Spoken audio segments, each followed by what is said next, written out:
और बुलेटिन में सबसे पहले कोरोना को लेकर आंकड़ों की, क्योंकि कुल मामले 1.5 लाख के पार हो गए हैं।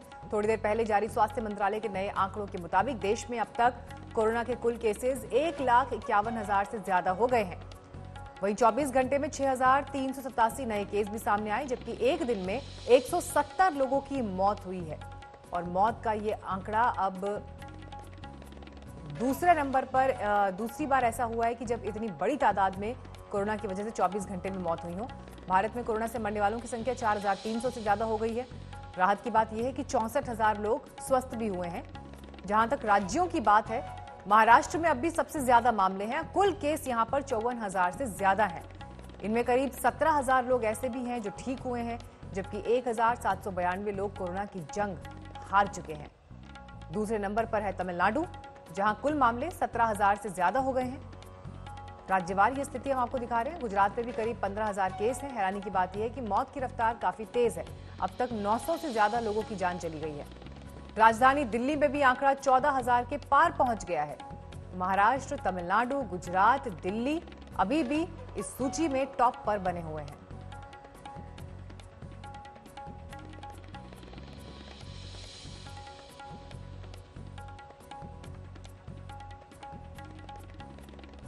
हमारे साथ और जानकारी के साथ इस वक्त हिमांशु मिश्रा जुड़ गए हैं। हिमांशु, दिल्ली के केसेस भी रफ्तार के साथ बढ़े हैं। हालांकि मुख्यमंत्री ने जब बीती प्रेस कॉन्फ्रेंस की, उसमें उन्होंने ये कहा कि हमारी तरफ से इंतजाम पूरे हैं, कोई दिक्कत आगे नहीं होगी, लेकिन आंकड़े फिर भी डराते हैं। इनको लेकर क्या इंतजाम आगे अब है? जी देखिए, एक तो कोशिश की जा रही है कि ज्यादा से ज्यादा टेस्ट हो। ये हमारी जो बात हुई सरकार में सूत्रों से, उनका कहना है कि उनकी कोशिश है मैक्सिमम टेस्ट हो, और खास तौर पे अगर कभी कोई पॉजिटिव निकलता है तो उसके आसपास जितने लोग उसके संपर्क में आए तो पूरी चेन बना करके उनके टेस्ट करने की कोशिश की जा रही है। दूसरी चीज, जो आंकड़े आए हैं दिल्ली के, उनमें एक चीज जो बढ़िया दिख रही है वो ये कि 412 नए अगर मरीज जुड़े हैं तो 452 करीब 550 करीब मरीज ठीक हुए हैं। तो ये अपने आप में एक अच्छी बात है कि जितने संख्या बढ़ी है पॉजिटिव केसेस की, उससे कहीं ज्यादा ठीक होने वालों की संख्या है। और यही चीज यूपी में भी है कि अगर 16 लोग बढ़े हैं तो उससे कहीं ज्यादा 117 लोग ठीक हुए हैं।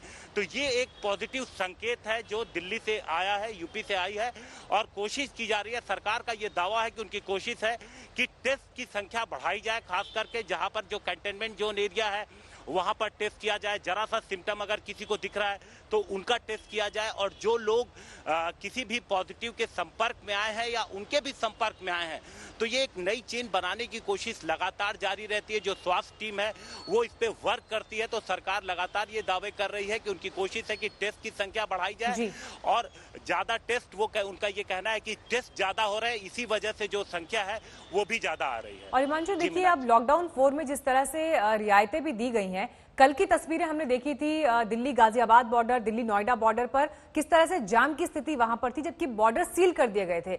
आप खुद इस वक्त सड़क पर मौजूद हैं, जहां पर हम देख रहे हैं ट्रैफिक भी काफी दिखाई दे रहा है। तो आज के दिन में क्या स्थिति है? जो लोग घरों से बाहर निकले हैं, बॉर्डर से गुजर पा रहे हैं या नहीं गुजर पा रहे हैं?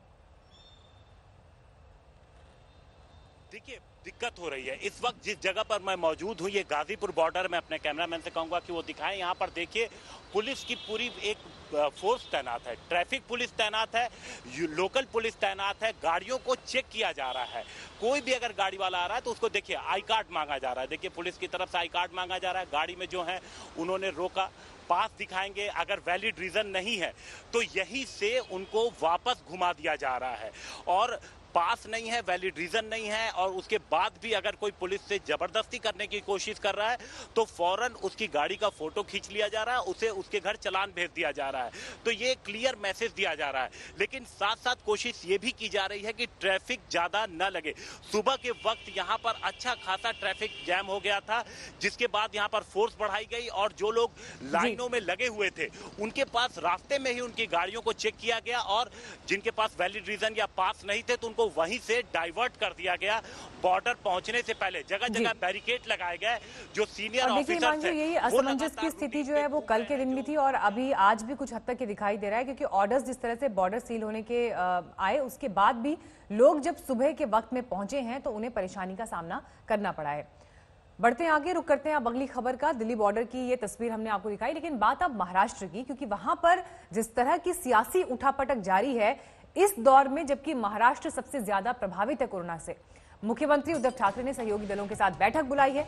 बैठक आज मुख्यमंत्री आवास पर होगी। महाराष्ट्र में सरकार को लेकर बयानबाजी तेज है, तो वहीं मजदूरों को लेकर भी सियासत तेज है। रेलगाड़ियां खड़ी हैं, लेकिन मजदूर स्टेशन तक नहीं पहुंच पा रहे हैं।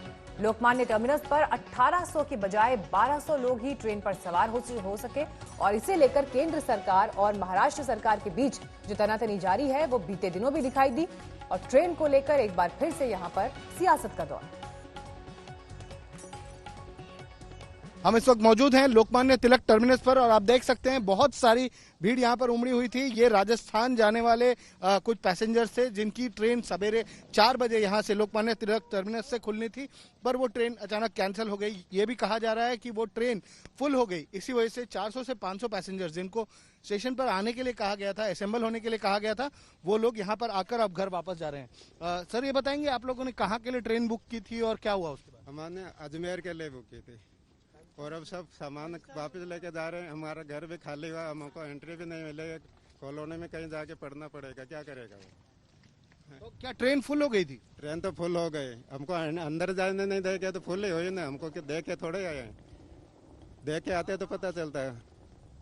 और आप लोगों को रजिस्ट्रेशन करने के बाद मैसेज आया था आज ट्रेन पकड़ने के लिए आने? हाँ, 4 बजे इन्फॉर्म मिला था। सुबह 4 बजे आने के लिए बोले थे। बोले सब पैसेंजर को 1200 का बोला है, तो 1800 जन जमा हो गए, वो 400 को वापस भेज दिया, ऐसा हुआ है।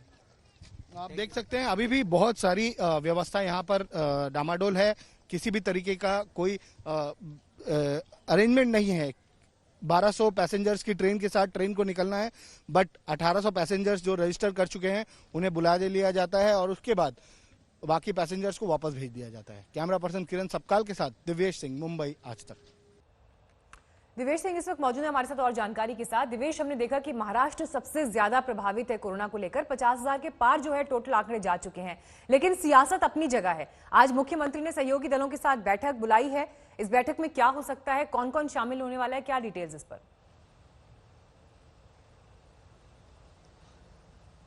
नेहा, आपको बता दें कि मजदूरों की जो परेशानियां हैं वो तो चली रही हैं, वो स्टूडियो से दिवेश मीनाक्षी बोल रही है। और इसी बीच पॉलिटिकल उठक बैठक भी यहां पर महाराष्ट्र में चल रही है। शरद पवार परसों के दिन उद्धव ठाकरे से उनके घर पर मिले थे, उसके बाद संजय राउत ने यह जताया था कि ये दो बड़े नेता हैं वो आपस में मिले, देश में और स्टेट में जो परिस्थिति है, राज्य में जो परिस्थिति है उसके बारे में उन्होंने चर्चा की। और ऐसी कोई भी अफवाह नहीं है कि सरकार की स्थिति कहीं पर भी डामाडोल है। सरकार एकदम मजबूती से काम कर रही है और बहुत अच्छे से काम कर रही है। अभी जो बैठक उद्धव ठाकरे जो चीफ मिनिस्टर हैं महाराष्ट्र के, उन्होंने बुलाई है, इसमें कांग्रेस के वरिष्ठ नेता बाला साहब थोरात, एनसीपी के वरिष्ठ नेता इसमें शामिल होंगे। Deputy chief minister Ajit Pawar की भी आने की संभावना कही जा रही है, और अन्य कई बड़े नेता जो हैं, जो स्टेट कैबिनेट मिनिस्टर्स भी हैं, वो इस बैठक में शामिल हो सकते हैं। और शुक्रिया दिवेश आपका जानकारी के लिए। आइए बढ़ते हैं आगे, खबर आपको दिल्ली से दिखाते हैं, जहां पर मरकज केस में दिल्ली पुलिस आज भी चार्जशीट दाखिल करेगी। 15 चार्जशीट में 300 विदेशी जमातियों का कच्चा चिट्ठा होगा। कल भी विदेशियों के खिलाफ आरोप पत्र दाखिल किए गए थे और आज दूसरी किश्त में आरोप पत्र दाखिल होंगे। विदेशी जमातियों ने पूछताछ में यह खुलासा किया है कि 20 मार्च के बाद मौलाना साद ने ही मरकज में उनसे रुकने के लिए कहा था। तकरीबन 943 विदेशी जमातियों के खिलाफ चार्जशीट होनी है और क्राइम ब्रांच ने 700 से ज्यादा विदेशी जमातियों का पासपोर्ट जब्त किया हुआ है। निजामुद्दीन मरकज और मौलाना साद को लेकर क्राइम ब्रांच की जांच अब अपने आखिरी दौर में है। विदेशी जमातियों के जरिए अब मौलाना साद पर शिकंजा कसने की तैयारी क्राइम ब्रांच कर रही है। इसी क्रम में आज कुछ और विदेशी जमातियों के खिलाफ क्राइम ब्रांच की टीम अदालत में चार्जशीट दाखिल करेगी। हम आपको बता दें कि 26 मई को दिल्ली पुलिस क्राइम ब्रांच ने दिल्ली के साकेत कोर्ट में 20 चार्जशीट तकरीबन 82 विदेशी जमातियों के खिलाफ दाखिल की थी। इन चार्जशीट से मौलाना साद की मुश्किलें बढ़ने वाली हैं, क्योंकि इन सभी विदेशी जमातियों ने पूछताछ में ये बताया है कि 20 मार्च को मरकज में रुकने के लिए मौलाना साद ने ही कहा था। इसके अलावा इन विदेशी जमातियों की वीजा में मरकज का ही पता लिखा हुआ था। हम आपको बता दें कि ये सभी जो विदेशी जमाती हैं ये टूरिस्ट वीजा पर आए थे भारत, लेकिन धार्मिक आयोजन में शामिल हुए थे। चार्जशीट में मरकज के रोल का भी जिक्र किया जाएगा कि किस तरीके से मरकज के जो मैनेजमेंट के लोग हैं वो 20 मार्च को जब लॉकडाउन जारी हुआ था उसके बाद भी लोगों को मरकज में ठहरा रहे थे, जिसके बाद बड़े पैमाने पर कोरोना फैला था।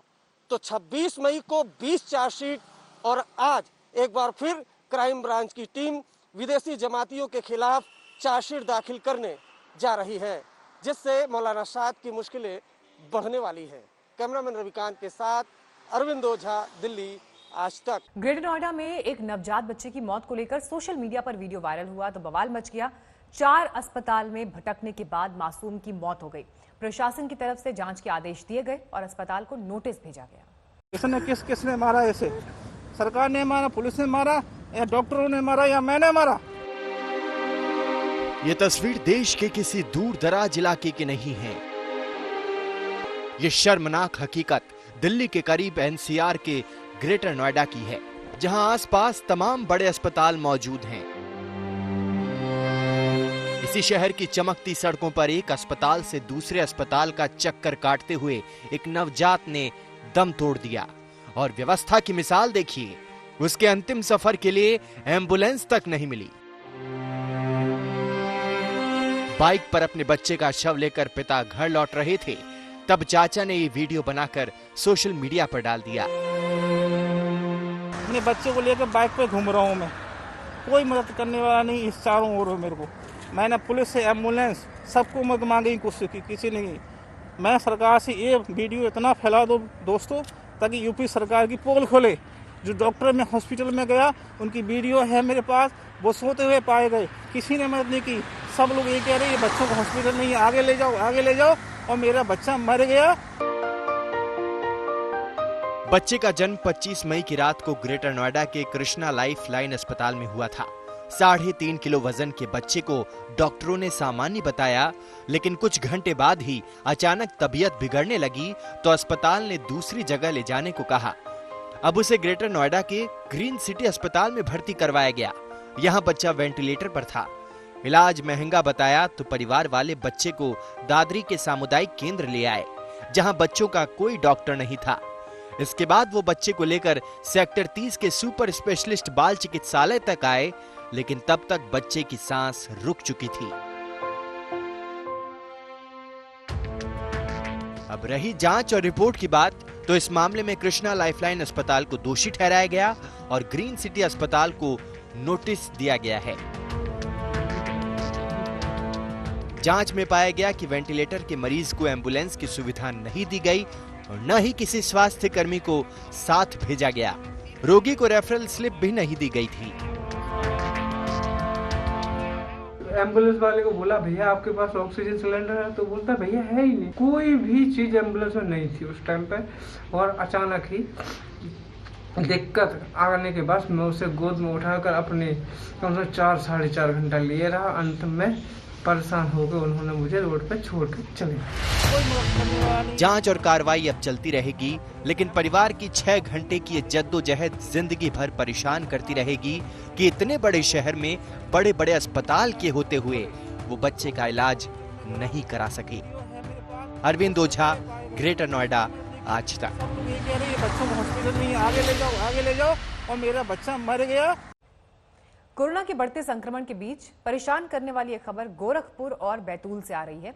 यहां पर कई चमगादड़ों की मौत से दहशत है। हालांकि इसके लिए गर्मी को वजह बताया जा रहा है, फिर जांच के लिए सैंपल भेज दिए गए हैं।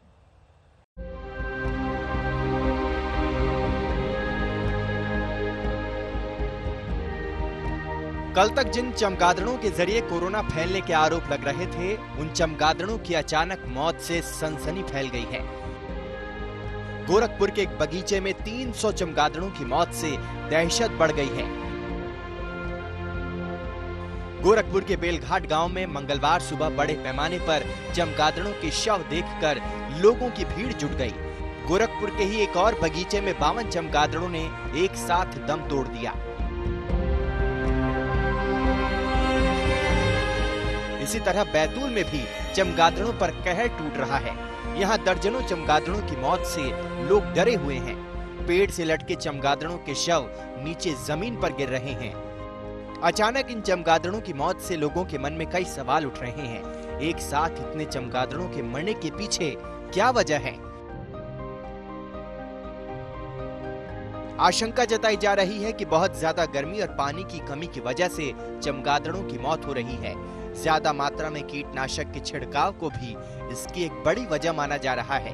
सच जानने के लिए गोरखपुर और बैतूल से चमगादड़ों के सैंपल जांच के लिए भेज दिए गए हैं। देखिए, ये हीट स्ट्रोक से सभी वन्यजीव पे एक नेगेटिव इफेक्ट पड़ता है, तो उसी तरह बैट्स पे भी हीट स्ट्रोक का इफेक्ट पड़ता है। तो अब ये एक बार पोस्टमार्टम आ जाता है, फिर हम लोग उसमें डिटेल से बता सकते हैं क्या रीजन क्या डेथ का। महामारी के बीच चमगादड़ों की अचानक मौत से लोग डरे हुए हैं। गोरखपुर और बैतूल में जबरदस्त गर्मी पड़ रही है। ये मौसम भी मौत की वजह हो सकता है। फिर भी जांच रिपोर्ट सामने आने के बाद चमगादड़ों की अचानक मौत पर तस्वीर साफ होगी। गोरखपुर से गजेंद्र त्रिपाठी के साथ बैतूल से राजेश भाटिया, आज तक।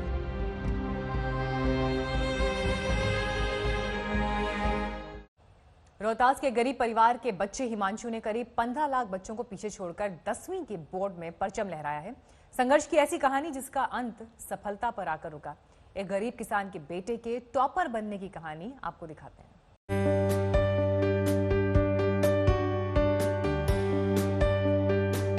कहते हैं सफलता जरूरतों की मोहताज नहीं होती। ये बात साबित करके दिखाई है रोहतास से एक किसान परिवार से जुड़े हिमांशु राज ने, जिन्होंने बिहार बोर्ड में 10वीं की परीक्षा में टॉप किया है। 96.20% अंक लाकर करीब 15 लाख लोगों को पीछे छोड़ दिया। पूरे मैट्रिक बिहार में टॉपर हैं। पढ़ाई की तैयारी कैसे की?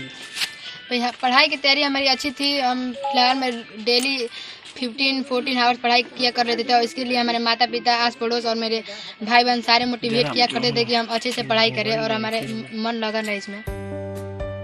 हिमांशु बेहद गरीब परिवार से है और वो अपने पिता के साथ सब्जी बेचते थे। पढ़ने की लगन ऐसी थी कि काम से वक्त निकालकर 14 घंटे हिमांशु पढ़ाई करते थे। एक और जहां हिमांशु पिता की मदद करते थे, तो वहीं हिमांशु के पिता भी बेटे को पढ़ाई कराते थे। हिमांशु और उनके पिता की ये मेहनत रंग लाई और आज रोहतास के इस लाल ने पूरे बिहार में अपना डंका बजाया है। हिमांशु बड़े होकर सॉफ्टवेयर इंजीनियर बनना चाहते हैं। आगे क्या करना चाहते हैं? आगे मैं सॉफ्टवेयर इंजीनियर बनना चाहता हूँ भविष्य के लिए। हिमांशु पर पूरे गांव को गर्व है। घर पर बधाई देने वालों का तांता लगा हुआ है। लेकिन जश्न के पीछे मेहनत और लगन की एक लंबी कहानी छिपी हुई है। रोहतास से मनोज कुमार सिंह के साथ सुजीत झा, आज तक।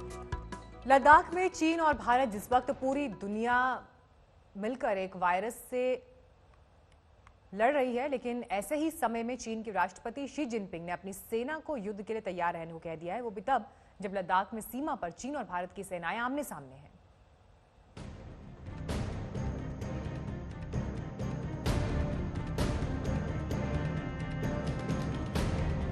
सीमा पर तनाव के बीच चीन के राष्ट्रपति का बड़ा बयान। शी जिनपिंग ने सेना को युद्ध के लिए तैयार रहने को कहा। चीन के राष्ट्रपति शी जिनपिंग ने मंगलवार को यह कहकर खलबली मचा दी कि चीन की सेना सैन्य लड़ाई के लिए तैयार हो जाए।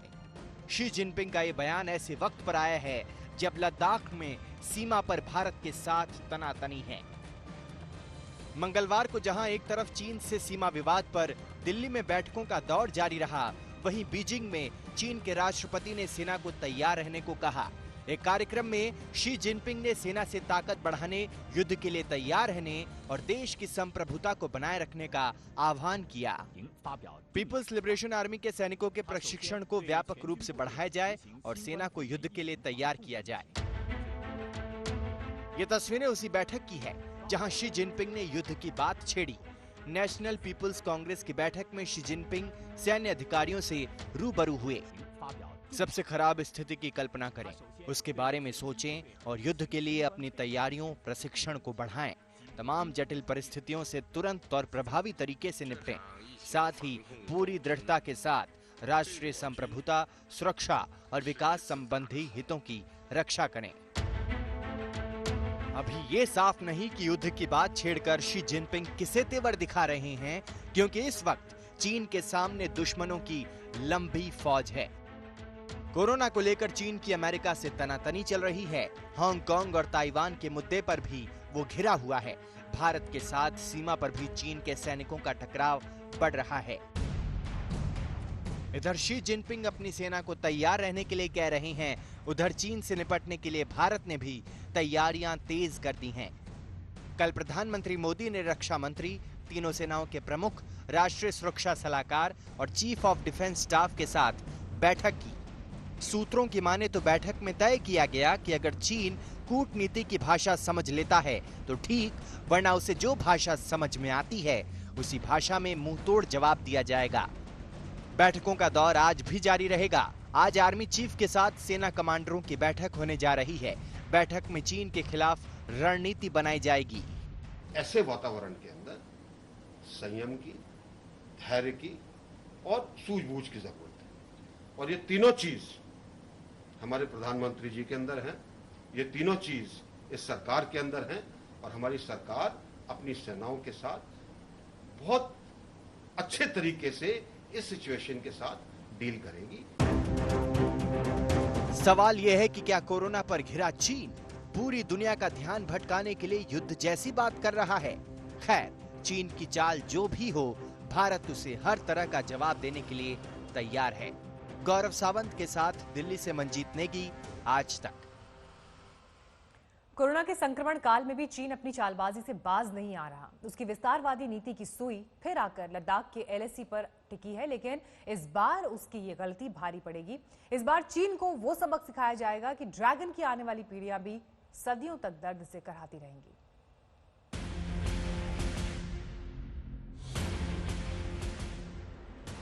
पूरी दुनिया कोरोना काल में परेशान है। हर देश अपने लोगों को बचाने के लिए जी जान से लगा हुआ है। कोरोना किसको कितना नुकसान पहुंचाएगा, ये आकलन लगाना भी मुश्किल है, लेकिन दुर्भाग्य से जिस देश ने दुनिया को कोरोना बांटा, उसकी हेकड़ी कम नहीं हुई। चीन को लाखों लोगों की मौत पर पछतावा नहीं। दुनिया के गमों से बेफिक्र ड्रैगन ऑपरेशन विस्तारवाद में लगा हुआ है। चीन हांगकांग को परेशान कर रहा है, ताइवान को अपनी गिरफ्त में रखना चाहता है। अमेरिका के साथ कोरोना को लेकर ड्रैगन का शीत युद्ध जारी है, लेकिन भारत के साथ पंगा लेकर इस बार उसने बड़ी गलती कर दी है। उसकी ये अदावत इस बार भारी पड़ेगी। हिंदी चीनी भाई भाई नारे के जरिए छुरा घोंपने वाले चीन की अब ये धोखेबाजी नहीं चलने वाली है। सीमा विवाद के जरिए लद्दाख में घुसने की उसकी जुर्रत कभी कामयाब नहीं हो पाएगी। जिस जमीन पर भारत का हक है, जिस जमीन का एक एक इंच भारत की सभ्यता संस्कृति से फल फूल रही है, उसके करीब नियंत्रण वाले क्षेत्र में चीन की पीएलए यानी पीपुल्स लिबरेशन आर्मी ने पक्के कैंप बना लिए हैं। पेट्रोलिंग बढ़ा दी है, लेकिन शी जिनपिंग की सेना शायद भूल रही है कि ये नया हिंदुस्तान है। अब ये चीन को मुंह तोड़ जवाब भी देगा, सबक भी सिखाएगा और रास्ते पर भी लाएगा। इस समय चीन कटघरे में खड़ा है दुनिया के अंदर कोरोना को लेकर। वुहान का नाम आता है, चीन के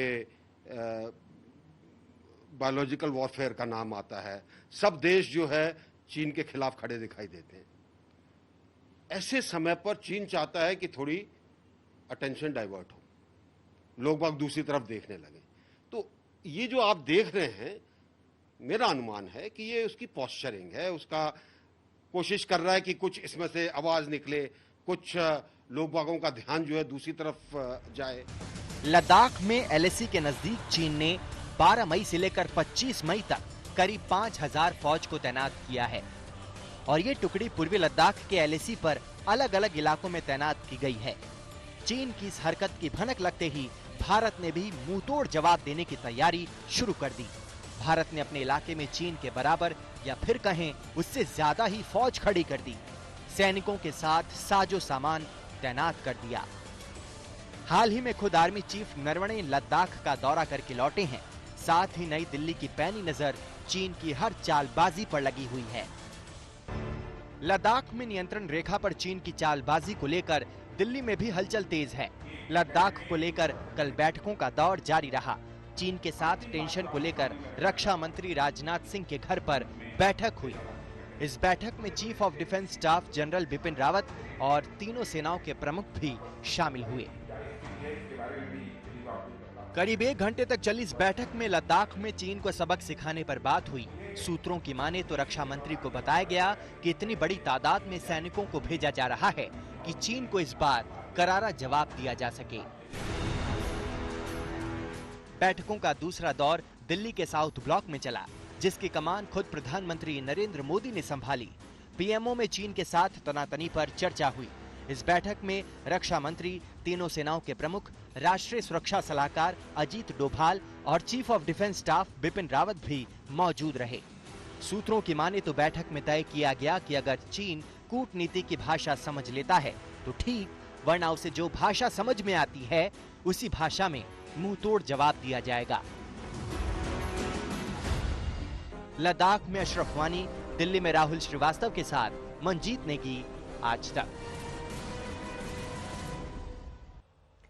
चीन जितनी तेजी से एलएसी पर चाल चल रहा था, हिंदुस्तान ने उसे पछाड़ने की तैयारी कर ली।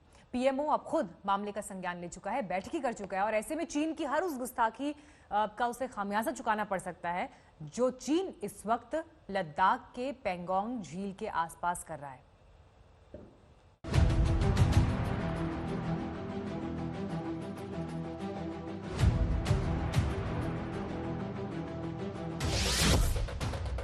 चीन कायर है, बुज़दिल है। चीन बहुत बड़ा धोखेबाज है। वो कंटीले तार लिपटे डंडों से हमले करता है। वो पत्थरों से भारतीय जवानों पर हमले करता है। चीन का ये कड़वा सच है। दुनिया भर को महासंकट में डालने वाला चीन इस सच से भाग नहीं सकता। वैसे तो पूरी दुनिया उसकी आदतों से वाकिफ है, लेकिन उस चीन का वो सच सामने आ रहा है जो मानवता के मुंह पर तमाचा है।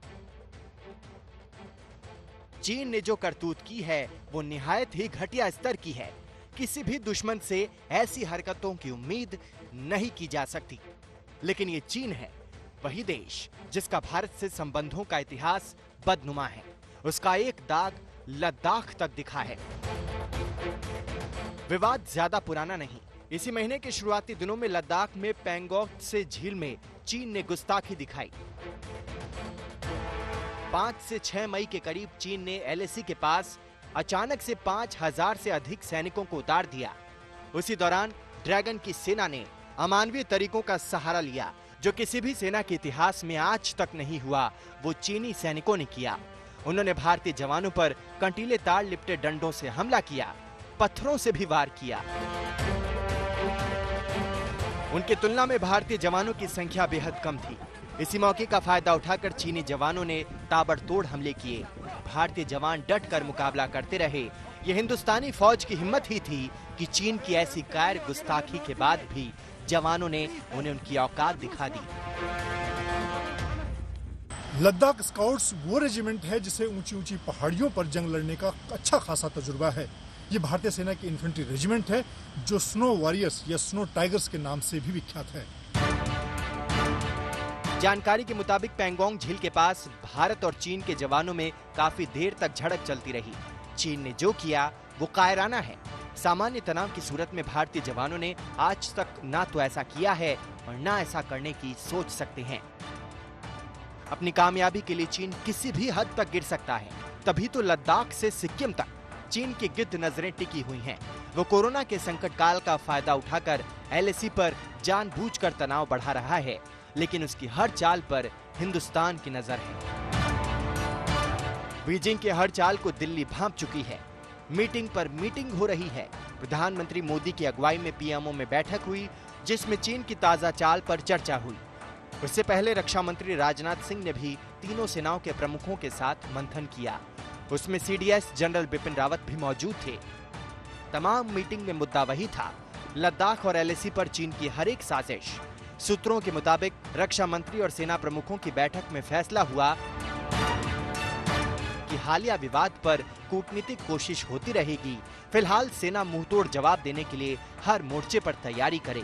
साथ ही ये भी कि जवान एलएसी पर किसी दावे से पीछे नहीं हटे। चीन ने भारत को कभी पाकिस्तान तो कभी नेपाल से परेशान करने की कोशिश की, लेकिन उसकी विस्तारवादी नीति को कड़ा जवाब ताइवान और हांगकांग दे रहे हैं। पूरी दुनिया चीन के खिलाफ उन देशों के साथ खड़ी नजर आती है।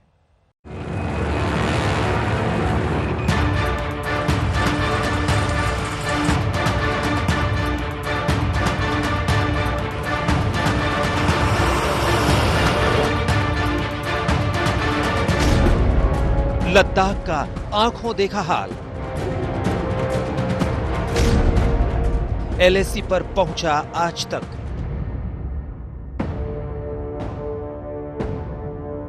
लद्दाख में लाइन ऑफ एक्चुअल कंट्रोल के नजदीक शान से लहराता भारत का तिरंगा और इसकी आन बान शान को सलामत रखने के लिए ये हलचल है। चीन की हरकत के बाद भारत ने फौज की तैनाती बढ़ा दी है। सेना के ट्रकों का यह जत्था इसी मिशन पर निकला है और आज तक निकला ये देखने कि लद्दाख की जमीनी हकीकत क्या है, कितना बढ़ा है तनाव, क्या युद्ध के हैं आसार। चीन के साथ तनाव बढ़ने के साथ ही भारतीय सेना ने भी लाइन ऑफ एक्चुअल कंट्रोल पर अपनी गतिविधियां तेज कर ली हैं। आप देख सकते हैं ये जो पूरी सड़कें हैं सभी लाइन ऑफ एक्चुअल कंट्रोल यानी एलएसी की तरफ जाती हैं और यहां पर लगातार फौज की हरकत जो है वो बढ़ रही है। उसमें चाहे जो फौज की तैनाती की तादाद हो वो बढ़ानी हो या फिर जो बाकी ज़रूरी साजो सामान फौज का है उसको वहां पर पहुंचाने की प्रक्रिया हो। फिलहाल जिस अंदाज से चीन के करीब 500 फौजियों ने पैंगोंग लेक के पास जमावड़ा शुरू किया है, उसका जवाब भारतीय सेना की तरफ से उसी अंदाजे से दिया जा रहा है कि वहां पर उसी तादाद में या उससे कहीं ज्यादा भारतीय फौज की तादाद भी बढ़ाई जाए। भारत और चीन के बीच तनाव बढ़ने के बाद आज तक पहला चैनल है जो एलएसी पर पहुंचा है। हमारे संवाददाता अशरफ वानी यहाँ के स्थानीय लोगों से भी मिले और जाना कि उनका अनुभव क्या कहता है। ये लोग लगातार यहाँ चीन की चालबाजी से दो चार होते रहते हैं, लेकिन इस बार का तनाव ज्यादा गंभीर नजर आ रहा है। खूब बहरहाल चीन से ऑलरेडी पहले से भी खतरा था और ये खतरा हमेशा रहेगा, क्योंकि चीन और इंडिया का जो है आपस में थोड़ा हमेशा वो लगा रहता है हमेशा, तो इसलिए हाँ दुश्मनी तो लगा रहता है। इसलिए हमारे सेना को चौकन्ना रहना हमेशा ज़रूरी है इस एरिया में। और ये चीन हमेशा जो अपने शरारतें करते रहते हैं और इंशाल्लाह हमें उम्मीद है कि ये बार भी ये लोग कामयाब नहीं हो जाएंगे अपने इस नियत से। 22 दिन हो गए जब चीन के सैनिकों ने भारतीय सैनिकों के साथ यहाँ धक्का मुक्की की थी। 20 दिन हो गए जब चीन के हेलीकॉप्टर्स सीमा लांघने को मचले थे, जिन्हें भारत के फाइटर्स ने लेह एयरबेस से उड़ान भरकर खदेड़ भगाया था। उसके बाद से मानो चीन लगातार जहर ही उगलने लग गया। हर गुजरते दिन के साथ उसकी तरफ से जवानों की तैनाती बढ़ती ही गई। भारत ने भी मौके की नजाकत को भापा। सेना प्रमुख ने लद्दाख में डेरा डाला, योजना बनाई और इसी योजना के तहत भारतीय सेनाओं का जत्था लगातार एलएसी पर भेजा जा रहा है।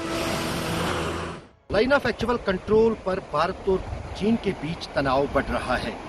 भारत और चीन के बीच लद्दाख में लाइन ऑफ एक्चुअल कंट्रोल पर तनाव कोई नई बात नहीं है, लेकिन अब की बात अलग ये है कि जिस अंदाज से चीन इस क्षेत्र में फौज की तादाद बढ़ा रहा है और साथ ही साथ फौज के साथ साथ उनका साजो सामान और परमानेंट स्ट्रक्चर्स बना रहा है, उसका जवाब भारतीय फौज भी उसी अंदाज में दे रही है। पिछले कुछ दिनों के दौरान भारतीय सेना ने भी अपनी तैनाती जो है लाइन ऑफ एक्चुअल कंट्रोल पर बढ़ा दी है और जरूरी साजो सामान जो फौज का है वो भी लाइन ऑफ एक्चुअल कंट्रोल पर भेजा जा रहा है। ईंट का जवाब पत्थर से देना पड़ सकता है, इसलिए भारत ने भी चीन के बराबर ही अपनी फौज को यहां लगाने का फैसला किया है। इस वक्त भी मिशन जारी है, यहां तक कि भारत के युद्धक विमान भी भारतीय जाबाजों को लेकर लद्दाख पहुंच रहे हैं। इंडियन एयरफोर्स का C-130J विमान दुनिया के सबसे ऊंचे एयरबेस दौलत वेग पर उतरा है। भारत ने लद्दाख में गलवान नदी घाटी से लेकर पेंगोंग झील तक उन सभी इलाकों में अपनी फौज को मोर्चे पर लगाया है जहां चीन के सैनिक अड़े पड़े हैं। साल में मात्र गर्मी के महीनों में दोनों देशों की तरफ से सेनाएं इस इलाके में पेट्रोलिंग करती थी, लेकिन अब की बार सेना की पेट्रोलिंग के बजाय चीनी सेना ने यहाँ पर परमानेंट स्ट्रक्चर्स बनाने शुरू कर दिए हैं और जिसकी आपत्ति भारतीय सेना ने यहाँ सीमा पर भी दर्ज की है और साथ ही साथ डिप्लोमेटिक लेवल पर भी इस बात को उठाया जा रहा है। लेकिन अब की बार भारतीय सेना ने ये साफ किया है कि जो गुस्ताखी और जो आंख चीन की तरफ से सीमा पर यहाँ दिखाई जा रही है, उसका जवाब उसी हिसाब और उसी ताकत के साथ भारतीय सेना की तरफ से भी दिया जाएगा। रूफ अहमद के साथ अशरफ आनी, line of actual control, Ladakh.